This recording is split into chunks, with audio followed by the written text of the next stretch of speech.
My mantra growing up was always never give up. Right. Never give up. The tattoo I have on my arm, it's the second book of Chronicles, chapter 15, verse 7, which is, "But as for you, be strong and do not give up, for your work will be rewarded." And I got that from my grandpa, because that's who he had that quote and that mantra and where I got it from.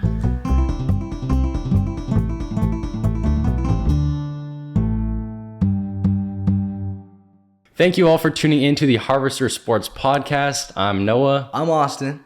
I'm Tyler. There you go. He was muted for sure, but but Tyler's behind the camera. And today we are joined by a very special guest, Kentucky quarterback Will Levis. Thank you so much for joining us, for flying out just to be on this podcast. Exactly. Yes, it's the only reason I got my flight is in 2 hours. So I came in about 2 hours ago and I'm leaving. Exactly. He's in and out really quick. Yeah.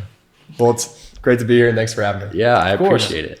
I actually want to start off with a real hard-hitting question. Oh, yeah. In last year's season, the Citrus Bowl, after you guys scored the game-winning touchdown, or basically game-winning touchdown, right, on that handoff, you hit the griddy in the end zone, right? I tried to. So I want to know, was that griddy, was that premeditated? Was that spur of the moment? Had you been practicing, working on the form? We played LSU, obviously, who they made the griddy what it is now, or at least Louisiana and that. So we had one of our tackles who transferred from LSU. He was hitting the griddy during the game, and I wanted to, but I didn't have it down quite yet. So I wanted to give myself a few more weeks of practice before I broke it out, and I still botched it, and it was just still terrible. But no, it's a funny video if you've seen it, and I don't know why I did it, but it was just in the moment, and when you have those games and those moments like that, sometimes just something comes over you. The griddy just comes out. Yeah, the griddy just comes out. You don't have to plan it; it just pops out in the moment. Yeah, but I was worried because I was watching the video. I was like, okay, it was pretty clean. Because I know people were flaming Mac Jones' griddy in the Pro Bowl last year. his was clean. Max was better than mine. His was pretty good. He got good range of motion on it too. You got to make sure that the arms are. And you scored on yours. He didn't even score. He took off for no reason. Yeah, I didn't, but the team did. So well, you handed it off well. Yes, I had a part of it for sure. So I wanted to ask, because we're talking about just had the draft this last year. You could have gone to the draft this last year if you wanted to, but made the decision to come back, play another year at Kentucky. Could you talk a little bit about what went into that decision? Because I know for a lot of guys, once you're told like you could go to the NFL this year, that's really tempting. Yeah. I mean, it really wasn't something I was thinking about until after the season, and that's when I was just trying to gather as much information as I can. You want to make an educated decision because it's a business decision, and once you make that decision, you can't go back really. So, I mean, for me, it was mostly just like what I thought I can improve as a player at this level before I got to the next. This was my first year starting and really having comfort playing the quarterback position at this level. And I really wasn't really comfortable till maybe halfway through the season. So, I mean, with only 6 or 7 games of having that comfort, I feel like just one more season could have really done me well. And just from the feedback from what I heard about where I was projected and all of that, I just thought if I came back and played well again, then I'd have a shot of being kind of where I want to be in the draft. So that's what it came from. And where you feel like you more belong in the draft. Like Yeah. So like if you feel like your game is kind of trending upwards, it's like, why would I not go why would to you the draft? sure, exactly. Yes. Yeah. So did you pay attention much to like talk about how strong or how weak the QB draft class is, of where you're going in relation to other guys, or is it more just like where you're at with your own game, what feels right for you? Yeah, that definitely had a play into it. And I know that the narrative was that draft class was supposed to be pretty weak, and that made me a little bit take the decision a little more seriously in that I really was thinking about declaring. But again, just kind of came down to where I was as a player, and just regardless of who I'm competing with, I'm just focusing on myself. And You're just trying to control what you can control. Control what you can control. Control the controllables. I live by that. So. Yeah, well, and also that put you in a situation where throughout the season, you're really just focusing on like that season, not focusing on looking towards the draft, but to have that last year to just ball out and focus on that. Yes. And did you always think like Kentucky was the place where you were going to like shine at? Like what went into that choice? Yeah, that was a really tough choice for me. If you guys don't know, I spent my first 3 years playing football at Penn State, and that's where I decided to go from out of high school, and had an absolutely amazing time there. Developed so much as a player, and we just kind of put in a weird situation, kind of with obviously only one quarterback plays, and I was able to get in and play in a role with the offense that I was happy with, and I want to make sure that I can do anything I can to help the team win. But I want to play quarterback. I want to be a starting quarterback, and I think that traditionally guys need or have had 2 years of starting before they declare. And with the situation I was in, it looked like there was a possibility that I really only get 1 year guaranteed starting there. Yeah. So I kind of grinded my classes. It was funny because a year before I actually transferred, I had the thought in my mind that I might want to transfer. And that was pre-transfer portal. That was before the transfer portal even was a thing. And before then, you had to be a graduate to be able to be immediately eligible to play. So I was like, dang, like, I don't know if I want to leave, but if I do want to leave, I want to make sure I'm eligible. So I was stacking up on classes. I was taking like 18 credits a semester, like 20 in the summers, just like making sure I can graduate in 3 years. And luckily it all came together. And after that last season, I played at Penn State, spent a lot of time talking to my parents and coaches and all that. And just, again, trying to make the most educated decision I could. And just came to the decision that to get to where I ultimately wanted to go, that was the best path for me. And Kentucky, when I hit the transfer portal, because it was a thing at that point, a year later, they were one of the first teams that came calling. I already had a relationship with the offensive coordinator at the time, Liam Cohen, who's now the OC with the Rams. And he recruited me a little bit out of high school. When I was getting recruited, I grew up in Connecticut. So obviously the hotbed of football in the country, right? You know, I was not very highly recruited. And so I was, in the beginning of my process, I was looking at schools like the Patriot League, Ivy League, and like University of Maine, which is where Coach Cohen was at the time. So when he was recruiting me, obviously didn't end up going there. But when I hit the portal, he remembered me and obviously thought that I had what it take to be a starting quarterback for his program, and talked to a couple other schools. But really just with Kentucky being in the SEC, playing against such a good schedule, I thought it just gave me an opportunity to kind of prove myself and show that I can be a quarterback at this level and the next level. So it worked out. Yeah. So playing in the SEC, you didn't look at as, because I know a lot of guys would probably be like, wow, playing Bama, playing Tennessee, playing Georgia, all these tough schools, it's like, that's terrifying. But you're saying it gives you an opportunity to play against those big guys and show you can beat them. 100%. And you can never have people asking those questions like, oh, look at the talent that he's played against when you play in college, right? Yeah, and being able to play in the Big Ten too, which is also a great conference with some great teams. It was cool to kind of see the differences in the defenses in the Big Ten versus the SEC, and just the speed of the game. Not people always assume like SEC is like so much faster and everything. I'd say it's a little bit faster, but it definitely just put me in a position to give myself the hardest challenge, so that if I do overcome it, then nobody can make that excuse, you know? Yeah, definitely. When you were at Penn State, so your first year there, were you there in the same QB room as Trace McSorely? Yes. I got there. The greatest of all time. I got there. I'm sure you're well aware of the song about him. Oh, yeah. Trace McSorley. All the lore. Throw it on a dime. Yeah. So this is a funny story, actually. I was with Trace. We were in Avalon, New Jersey, which is a beach town in the Jersey Shore. And I was spending some time out there with my girlfriend, and he was there too with his family.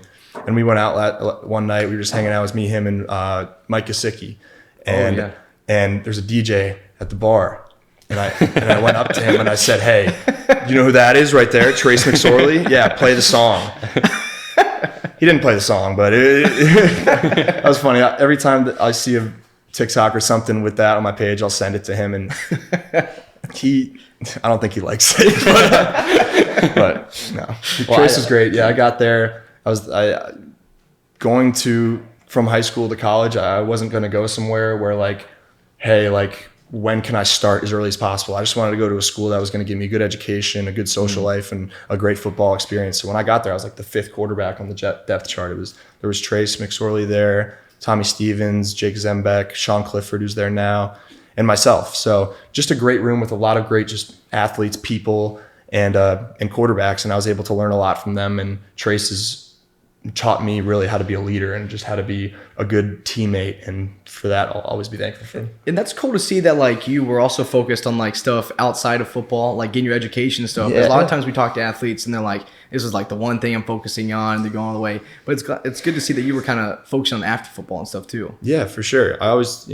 Football is not forever. Even if you play 20 years in the NFL, you're going to have to do something afterwards. So I wanted to make sure I took advantage of my education and the connections available at the business school at Penn State, and just having the biggest alumni base in the country. Like, what more could you ask for that? So I took advantage of it and got my degree. And I will say, once I got to Kentucky, kind of took my foot off the gas a little bit with the academics, and just being able to focus on football a lot more and not taking as many classes. I'm doing a master's degree now, so only had to take 9 credits, which is cool. And and that's in finance, right? Finance, yep. Big numbers guy. Big numbers guy. Big numbers guy. I was looking at these numbers over here. I was trying to see if I remember how to do any of that stuff, but I need a refresher. But no. Yeah, well, maybe somebody out there will write a Will Levis song. It's just like, I don't know. It might be tied. I don't know if the name works quite as well as Tracy McSorely really. My name doesn't flow. Works well in the song. I don't know. I was thinking about too. I was like listening to like some like hip hop on the way over here, and I was listening to my Beautiful Dark Twisted Fantasy, Kanye, and like one of the songs he name drops Matt Leinart, and I was like, oh, dude, like, when am I going to be in a rap song? Yeah, that'd be and I was thinking, like, what rhymes could you make with my name? And it was like very limited. And it was like, we need a Mo Bamba. I think they always make it work. Like, even Kanye is always mispronouncing words to make rhymes work and all that stuff. So yeah, I'm sure Eminem can rhyme orange with banana. He should. Yeah, we can fit his name in a song. Exactly. That's how you know you've made it, is when you're in a rap song. Yeah. Especially if you're the name of the song, it's even better. Like, going back a little bit to college, I don't think a lot of people talk about how difficult it is to balance that, like doing school and also like trying to go to the next level. Like, was that really tough for you? It's just, I mean, it teaches you how to be a man. It teaches you how to have discipline, and just time management skills are the number one thing that I think student athletes realize that is so important when you get to college, and it's even more important when you get to the next level. So having the right mindset and just knowing what you have to do and when you have to do it. School is not an option. You got to do it whether you like it or not. And you got to knock out your homework. You got to study for your exams. You got to stay eligible. So that's just a great lesson that I think every college athlete has benefited from, and being able to balance academics and athletics as well as we're still college students. Like, we want to have a good time. We want to make friends, and we want to make connections and have a good social life while we're there. So it's just finding that right mix, and some guys might have different mixes, but you got to find what's right for you and make sure that you have time and that you can make it happen. Yeah, that's awesome. I also wanted to talk about, now that NCAA has changed the rules regarding name, image, and likeness. You've taken advantage of that with also you're real active on social media with TikTok and all that stuff. But I wanted to talk about your horse deal. So could you explain exactly what that is? Because so basically you're partnered with a horse, right? Yes. So your spirit animal. Yes. So ever since I got to Kentucky, obviously horse racing is huge there. And the first thing I did, literally the first morning I was there with my family when I'm moving in, we toured the local racetrack. It's called Keeneland. Beautiful. If you guys are ever there, you gotta go. They race in April and October. So maybe you guys come for a game and we'll go hit the track. But yeah, definitely. But I met one of the trainers there and kind of like was able to become a mentor of him and kind of study the industry and realize how fascinating it was. And when I started kind of diving into the NIL space after the season, I didn't really focus on it too much during the season. I didn't want it to take away from my focus and all of that. And I knew that it was still going to be there afterwards. So I was working with a local group who've been able to help me, a local group in Lexington that have been able to help me a lot with NIL. And they were thinking of what's like a deal that it's unique and is something that is going to get a lot of attention for both myself and for the company. We want to have a good, they want to see the growth. The growth from the project. So we were thinking of kind of what are the industries in Kentucky that makes Kentucky, and we thought of the bourbon industry, which obviously you can't do a deal with anything related to like drugs or alcohol, being a college athlete. So that was out the window. And then the horse racing industry was really tough too because of the gambling implications. So when going to compliance, we're trying to figure out a way to possibly do something related to the industry that would still work within the bounds of compliance. And we were able to get approval to partner with a horse breeding farm. So not necessarily a trainer or a jockey or something like that, but the people who will pretty much have people pay to have their mares come in and breed with the horses. And obviously that's where a lot of money is made. And we were looking through the catalog of the thoroughbreds, and one of the names of the thoroughbreds was War of Will. And we were like, all right, well, that's the one. So because that's what I wondered about was if that name came first and just worked out. No, people thought that they named the horse after me. Like, no, that would be pretty cool. It just happened. And we reached out to the farm, and they were all for it. It's something that I don't even know if any athlete ever has done. I know I'm the first college athlete that's done something like that, but basically I am partnered with War of Will, and I'm just here to promote the farm and to promote him for his stud fee and for people to kind of come and have him breed with their mare. So, I mean, essentially I'm selling sex, which is not the best way if you think about it, but the NCAA is not as concerned about that as they are bourbon or gambling. Yeah, exactly. But it's been really cool to be involved with them, and I was able to go to the Kentucky Derby last weekend, which was just an unreal experience. And the horse racing is something I knew nothing about before I got there, and now it's something that I'm going to follow for the rest of my life. So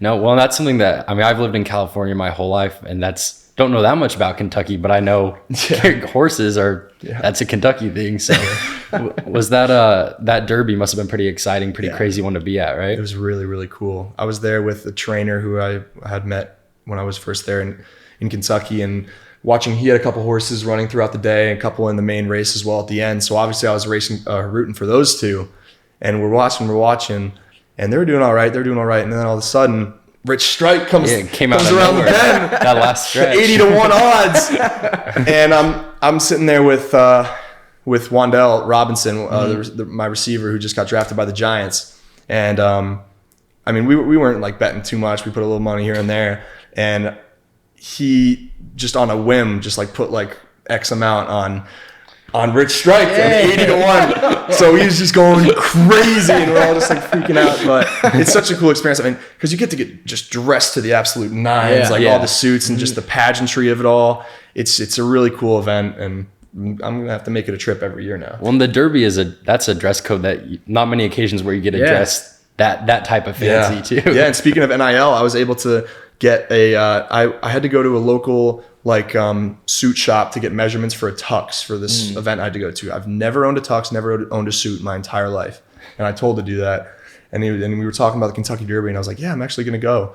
And he was like, well, I'd love to dress you. I'd love to do an NIL deal with you to get you a really nice Italian suit. And I'm like, I'm all for it. So he got me dressed up. Stuart Mercer, shout out my guy. I have no fashion sense whatsoever. So I told him to literally just have free reign and just make me look good. And he did a good job. So because stuff like that wouldn't have been allowed before, right? Of just saying like, I want to make you a suit or whatever. That's not like you hear the old stories about like the Ohio State Buckeyes back in the day. Like I think they were getting like free tattoos or something. They got they got in a lot of trouble for that. And I mean, as long as you go about it the right way and get approval from compliance right now, stuff like that's possible, which is cool.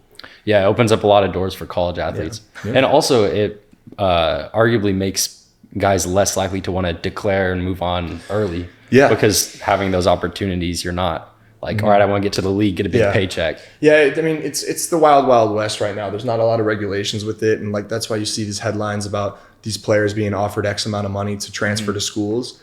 And I think that in the next couple of years, there's going to be some kind of pullback and some more like strict guidelines on what's actually allowed. Because, you think they opened the gates a little too wide? Yeah, I mean, it was kind of rushed. If you guys remember, it was July 1st of last year was the first day that it was in action, and when it was completely federally legal across the country.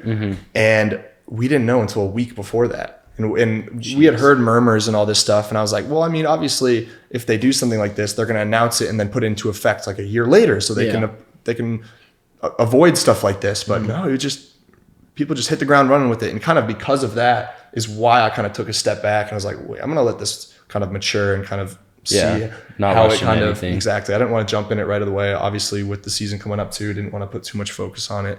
But when done right, there's some really, really cool opportunities for the guys now and the girls now, and it's just a fun kind of time to be a part of. And it's kind of perfect. You staying for one more year, going to be just in time for NCAA to come back, dude. You'll be right back. Yeah. You'll be right back in there. It comes back. I think next summer. So I no think, way. I think So I'll be on the first. No, that'll be dope. Yeah. I wonder what my overall would be. I guess it depends on how I play this year. We were talking about this earlier because we've got like 12 of us that are in a Madden franchise league where we play against each other. And my QB spot is up in the air for a little bit right now. And you're going to be in our next draft class.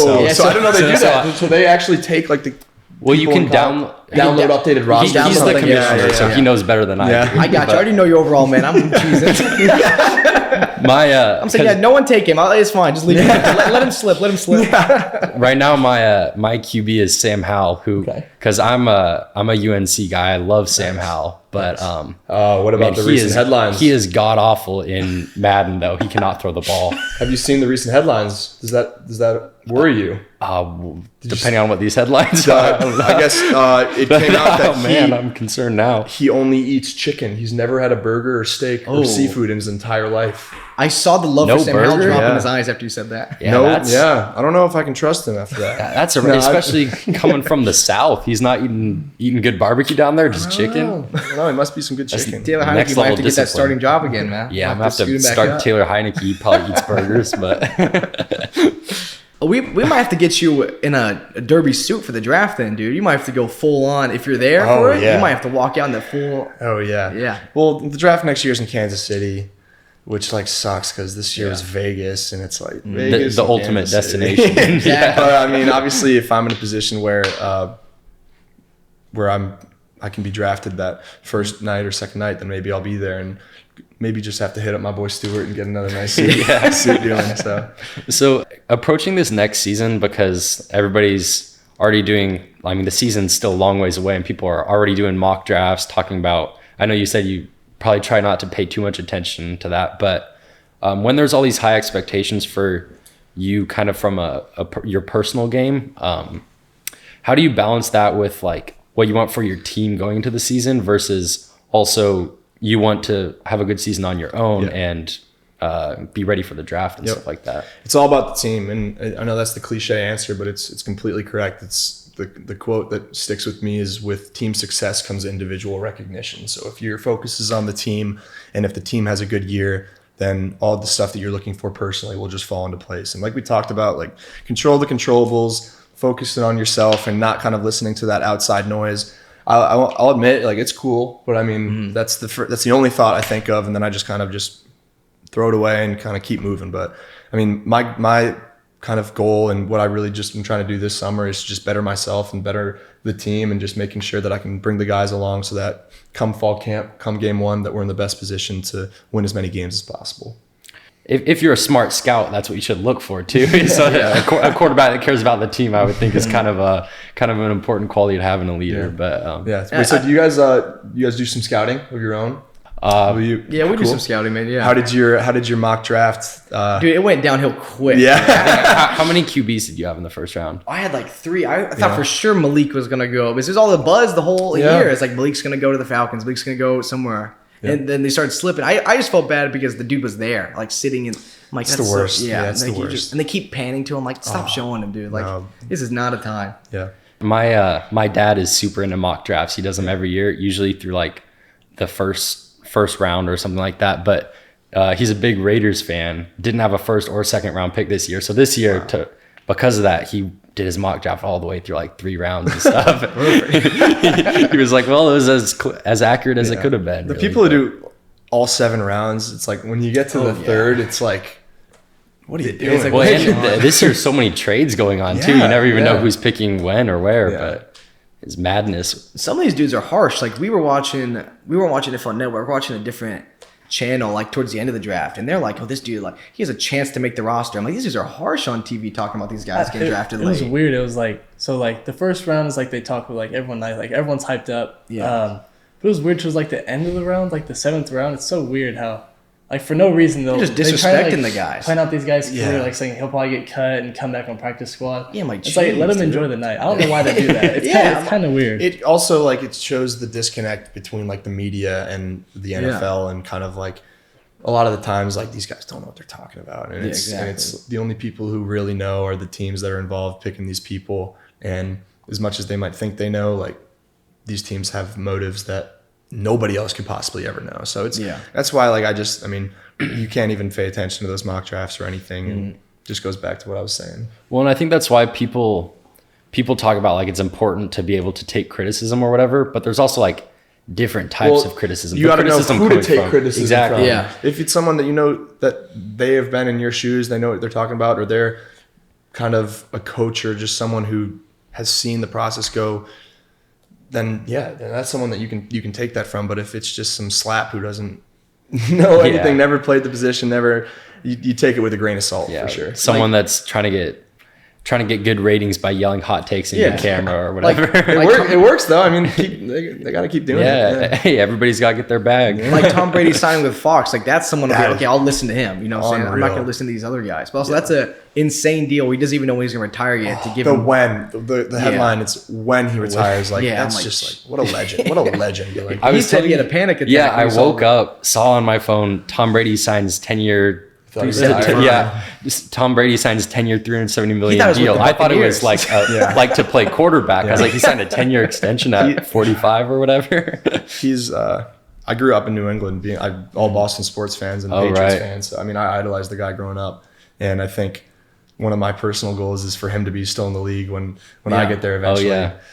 And to kick his ass when I get there. To outduel him. No, but he's the best, and I can't wait to meet him. I hope I do someday. And he's definitely someone who I will just be locked in on anything he says, taking notes, and because that's just a conversation that's so valuable to anybody, really. And that's perfect. I know he doesn't look at these things, but I'm a Giants fan. The Patriots-Giants rivalry, play with your boy Wandale and try to go beat the Bucs, man. Yeah. Well, those Patriots-Giants Super Bowls were not fun for me growing up. Yeah. So is Tom, from a stylistic standpoint, what are the quarterbacks or guys that you kind of try to model your game after? Yeah. I mean, I think that how I throw the ball and how I effectively throw the ball, I don't really necessarily model it after anyone, but I more so will be like, this guy has a similar play style to me. I think Josh Allen's the best comparison, and I think that's probably the name that people will throw around when the draft comes around. Yeah. But he's definitely one of my favorite players to watch, and I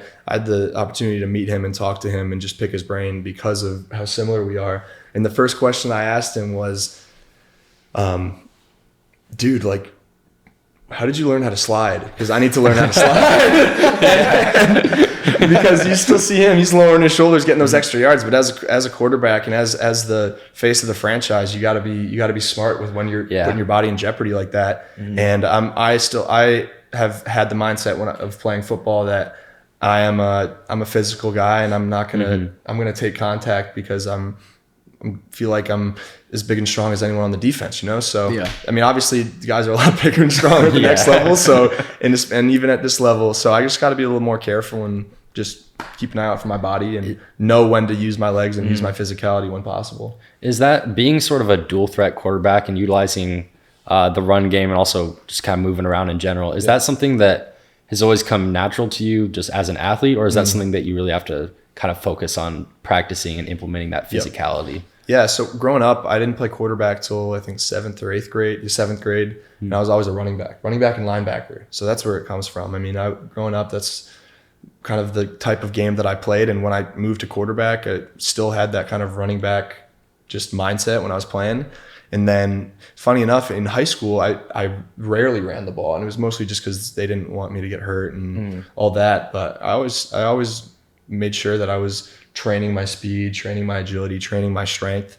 And that really took the next step when I got to college, just with the training programs that they have set there. And just being able to just improve myself as an athlete, because why not? I mean, being faster isn't going to hurt you. No, definitely not. And just always going to be something that I'm working on and continuing to improve on. So it wasn't something that you had to be like, oh, this is the way the league's trending, I need to mold my game after that. It was just like you as an athlete. Just this natural. is my style of a game. Not trying to be the next Lamar Jackson. No. I'm not nearly as fast as him. But I still do think that regardless of what offense you play in, there's going to be opportunities where the quarterback needs to take off and get those yards. So even though I might not be running power read and stuff, 3rd and 5, there's no one open, I need to be able to find a gap and go. Right. Yeah, did you see that video of Joe Burrow from his was it his rookie year where he, you know what I'm talking about, where he's mic'd up and was talking about how he didn't know how to slide, just kept falling. Yeah. No, there's literally an art to it. Like we in practice, we practice sliding. We practice what I call grenading, which is like kind of like the fall forward and going down. So yeah, you got to know the yardage that you need when you can slide, because you know the rule. Like when you slide, it's when you start the slide. It's not like when you land up. So it's like sometimes the ball's spotted like 3 yards behind where the guy ends up when he slides. That's how it should have been. Except that's the Raider game against the Jags. His uncle Derek is the one that made that a rule, right? Yeah. For the last game in Oakland, he slid he slid out of bounds, and the ref called it where his foot ended, and so the clock stopped. Wild, man. Wow. And then speaking of slide, the Kenny Pickett fake slide. When he did that, I was taking notes. I put it in the back pocket. I was ready to use it next year, and then they made it illegal. No, you're like, oh no. The Kenny Pickett rule. No, but he's a legend for that. That was all those hours in practice that you spent practicing a fake slide down the drain. I'd like to hear. I don't know if he's said anything to like press about it, but like if he like planned that, if he practiced that, because. How do you just think of that on the fly? Incredibly intelligent. I mean, if I got a guy run at me, I'm not thinking like, I'm going to fake like I'm going down. I'm like, no, I'm getting out of this guy's way. Because all the DBs just gave up. Like, he's down. And then just runs right past him. All right, that's cool. Yeah, it was wild. I mean, it's really smart play. But yeah. I know my dad in Houston, he had to run around all the time and learn how to slide. They brought in MLB guys to teach him how to slide. Really? Yeah, they're like trying to protect him as much as they can, even though he was sacked a million times or whatever it was. Yeah. But it was like, this has got to happen so you're not dying everywhere. Yeah, I always just hated sliding too, because usually it hurts more with the turf burn than getting hit. Yeah, what's you guys got a grass field in Kentucky, right? We have a turf. Yep. Okay. I don't know how many grass fields there are in the SEC. There's only a couple, but you have a strong opinion about turf versus... It's mostly grass, actually. It's the opposite for Big Ten, because I played on grass at Penn State. But now it's turf? I like nice grass. If you can get a nice grass field, I feel like nothing beats it. That's what people always say. It's like nice grass over like bad grass and like turf and stuff like that. Yeah. They'd rather have good grass over just turf. There's like so many different kinds of turf fields too. Like there's softer material, there's harder material, and obviously the harder material hurts more, but you're faster on it. You're like, guys are like literally feel faster on the harder stuff. So I guess it's just preference and kind of just whatever's you're more comfortable with. Did you have a favorite NFL team growing up or no? Yeah, I was a Patriots fan growing up. Oh, my bad. We already talked about that. Yeah. That's fair. So when you think about that stuff, is there any teams like when you hear like we talked about earlier, like the mock drafts and stuff, like you don't have to say any names to get your name signed out of there, but you ever see teams like really hope that doesn't happen?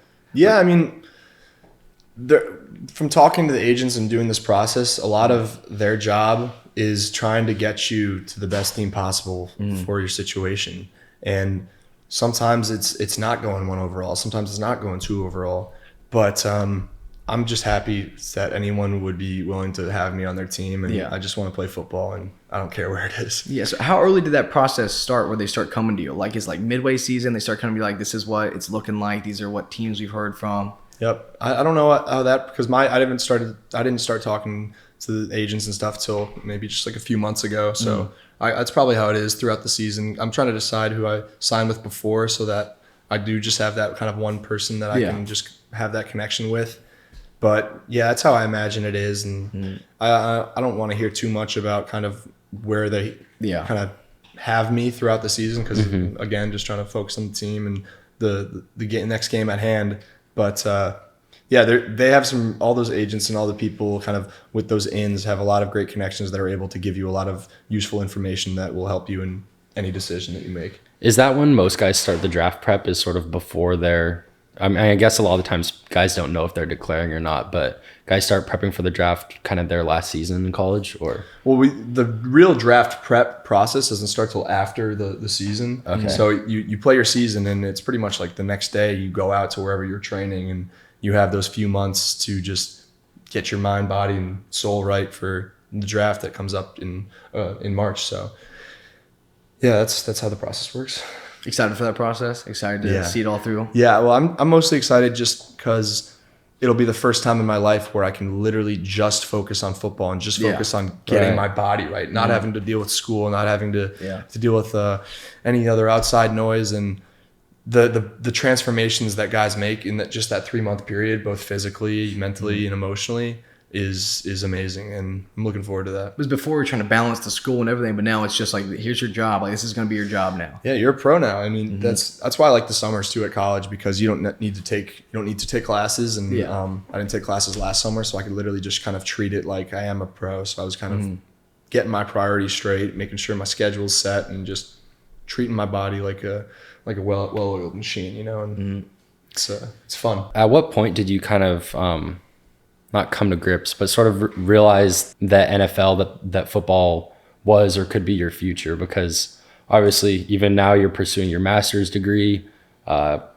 really good student at Penn State. There's much more to Will Levis than football. But at what point did you realize that this is my future right here? Football's always been my passion ever since I was a kid, and there was no other field that I wanted to make my career out of, and it's been my dream ever since I started playing. And obviously, when I started getting my first offers in high school, I was like, oh, this is happening. And then when I started getting some reps at Penn State, I was like, oh, this is a possibility. And then the next step was when I got to Kentucky and I was starting some games and playing pretty well. I was like, well, this is really a possibility now. And that's when that's when it kind of settled in, and I was like, wow, like, as long as I just keep working and trust the process and kind of what I've set up for myself, then it looks like that dream could come true. Yeah. What advice would you have for guys that are coming into situations like the situation that you first came into at Penn State, that are maybe not highly recruited, but kind of quite a few spots down on that tier list? Like last week we had our boy Braden Waterman on, who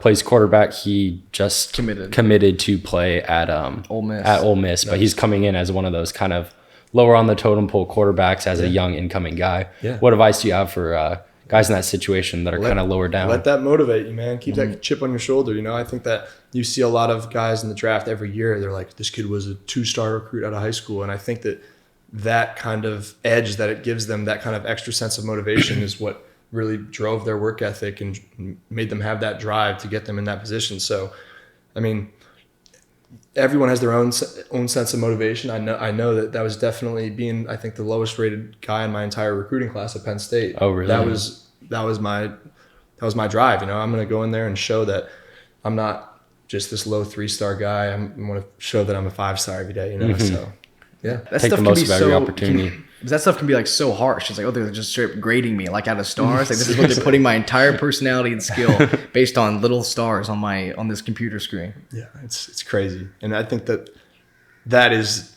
an industry where I just like can't even fathom to get into with just like looking at 15, 16-year-old kids and trying to tell them whether they're good or not to play the next level. This guy was in pre-calculus like 3 hours ago. Right. No. Like he had a test today. Now you're rating him on how he performed on Friday night. And that's why I think I could get into coaching when I'm older, but the only turnoff for me as a college coach is the recruiting process. And I know that a lot of guys, they're kind of bread and butter, and they love kind of being able to. I think you get into high school coaching, is what you're saying? I don't know, maybe it's something, but the recruiting thing, just like, I don't know if I can have the right mind to go and tell a 16-year-old that he's the best thing in the world, you know? Well, that's true. There's two sides of that coin: telling a 16-year-old that he sucks or telling him that he's great. They're both one of them is brutal, the other one's hard to live up to, so it kind of goes both ways. Have you thought much about, because now you're already still kind of like not pre-football, but your story's just getting started, or your career, have you thought much about that post-football stuff, or stuff outside of football? Because obviously you've gone to school, got a lot else going on. Yeah, I think that there's a lot of avenues that I could see myself go down. And one of them, I think, just with my personality and my just ability to communicate, broadcasting is something that I think I could see myself get into.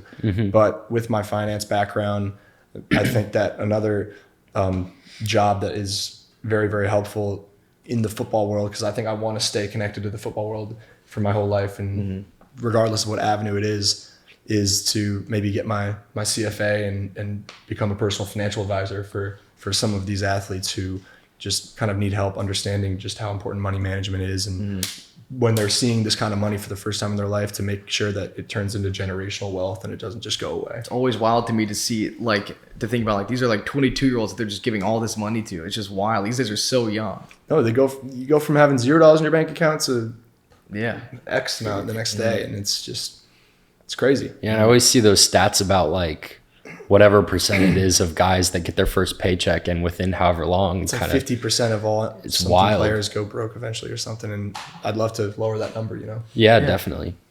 So you came from a long line of athletes, right? Or there's a lot of athletes in your family, I understand. So you knew from a young age that you were an athlete? Yeah, I mean, or was it just all genes? You got the right genes in your family. I definitely did have the right genes. I mean, neither of my parents are tall, but I mean, there's got to be some reason why I'm as tall as I am, and that's the height at least is something you can't teach. So I'm grateful for that. But no, my grandfather's really the one that instilled kind of my love for sports, and he was a football coach at Yale. I grew up in Connecticut, just 20 minutes from Yale. My mom played soccer at Yale. She was an All-American soccer player there. My uncle played football there as well. My dad played Division III football in Ohio. So football is just something that was just around me 24/7 growing up. But luckily I was in an environment where nothing was ever pushed on me by my parents. It was never like, Will, you have to be a quarterback. Like, that is your only choice. They let me play as many sports as I want, try as many activities, and just figure out who I am as a person. And it just so happened that football is what I wanted to do. So that probably made them a little happy. But I grew up in an environment where I was just pushed and kind of just driven to be the athlete I am today. And I'm very thankful for that. Because you said that you didn't start playing quarterback till junior high, but before that, when did you start playing football? I think maybe like flag football, 2nd, 3rd grade. And started tackle football in 4th grade. And then, I was running back, and quarterback got hurt. So played some Wildcat quarterback, and they were like, oh, this kid can throw the ball. Maybe he can actually be a quarterback. And that's how it started. Yeah. Also, before, we're probably wrapping up soon, but our boy Jake over there is a big Cowboys fan. Yeah. He forced me to say, because you did play with Micah Parsons. Yeah, Micah and I were in the same recruiting class. Yeah. Oh, that's right. Not the same side of the football, but he wanted me to ask you what you think. Do you think he's good? you think that guy's got what it takes? Yeah, I think he needs a little more time to prove himself. But yeah, no, he's an absolute beast. From the moment he stepped on the field, or not even on the field, just in the weight room or in workouts, you were just like, this kid's different. Like he's just wired differently. He is just built differently, and it's just this freakazoid athlete. And the biggest thing about Micah for me was that going in, being a freshman in college, like all of us are like always a little immature and all of that, but being able to see him grow as a person and grow as a man, and to just mature and be the person he is now is I think what has set him up for success in Dallas. And it was, I mean, he can just go out there and just wreck a play whenever he wants. And there are very limited amount of people in the NFL that can do that. And for him to do that in his rookie year is insane. And I'm always rooting for him. It's my guy. And even though I'm not at Penn State anymore, I'm still just so connected with all those dudes. And those are my guys for life. So I'm always rooting for anybody that I ever played with.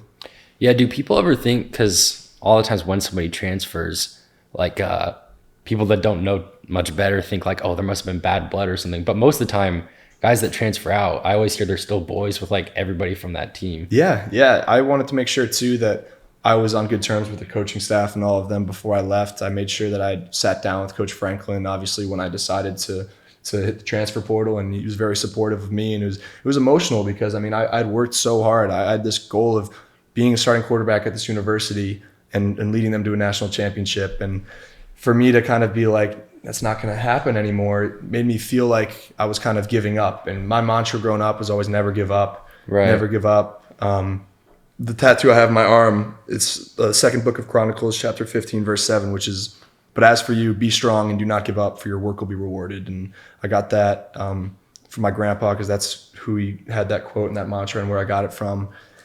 And I think that was tough for me, because it was like, am I giving up? Am I going against what I've known to kind of live by my whole life? But it's a business decision. You got to do what's best for you, and they all understand that. And I'm still have really good ties with the Penn State community, the coaches, and all the players. So there's no bad blood whatsoever. Yeah.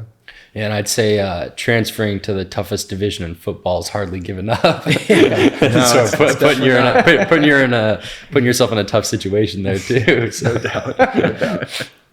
Yeah, and completely different topic. How often do people ask you about your banana eating habits? And has it gotten old yet? It's died down a little bit. And is it a habit? It's died down a little bit. It was a habit for a little bit when it first came out, but that was just such a wild thing to happen. It was just a video of you eating a banana with the peel on, right? Yeah, it was a video of me eating a banana with the peel on. I posted on TikTok, just like whatever, and nothing happened of it. And then like a month later, I think I was named the starting quarterback for the team. And I think there was some like troll on Twitter, some like maybe like Tennessee fan or something. They're like, this your quarterback, blah, blah, blah. And it completely backfired on me because it got me so much attention, so much love. So, but no, it was crazy. Like SEC Network, I think a couple weeks later, like they had like Tim Tebow, Laura Rutledge, and Feinbaum and all of them eating the banana with the peel on. And I'm like, what have I done? Like, this is just insane. But it's been a while since I've had one.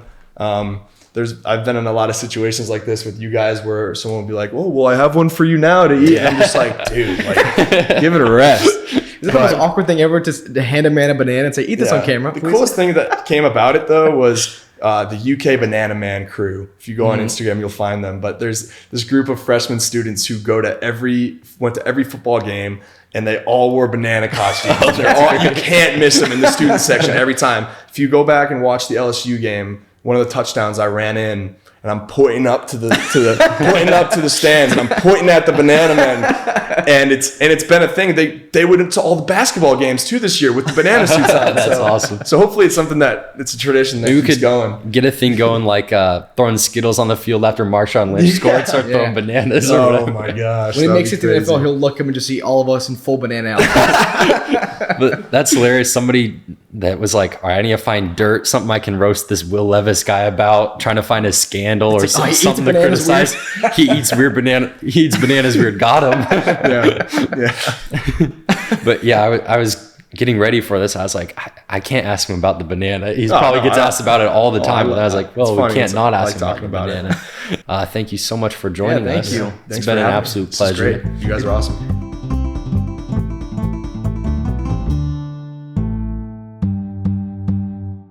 Well, that's all we've got for you today. Thank you so much for watching. Thank you so much, everybody. Stay tuned. Stay subscribed. We've got some guests lined up. Yes, sir. In these next few weeks. Some big episodes coming. Thank y'all for everything, man. For TikTok, YouTube, Instagram. It's all been going up. All thanks to you guys, man. Thank you for sticking around. Follow us on MySpace.